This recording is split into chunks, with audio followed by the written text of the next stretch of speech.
আজকে আমাদের কুট্টুসের বেশ ভালো ঠান্ডা লেগেছে। দেখো কিভাবে শুয়ে আছে, ব্ল্যাঙ্কেটের ওপর শুয়ে রয়েছে।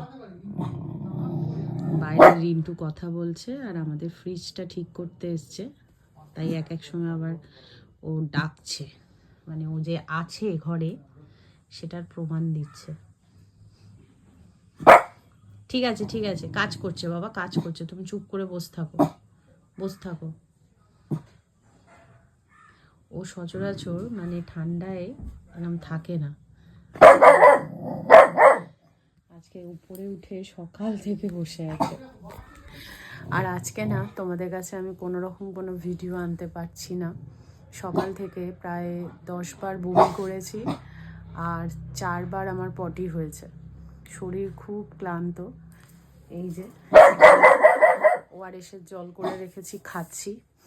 আর সকাল থেকে কিছু খাইনি, এই জাস্ট 5 মিনিট আগে জল মুড়ি খেলাম, এই খেয়েই আছি, তাই ভিডিও শ্যুট করতে পারছি। আশা করি কালকে আবার করব, কাল তোমাদের কাছে। কুটু চিল্লাই না বাবা, ফ্রিজ ঠিক করতে এসছে, চিল্লাও না। ঠিক আছে বসো, এখানে বসো বসো বসো বসো, রেগে যায় না, অত রাগ করলে হয় না। নিচে নামবি না কিন্তু কুটু, নিচে নামবে না। তো চলো টাটা, আবার পরে আসছি।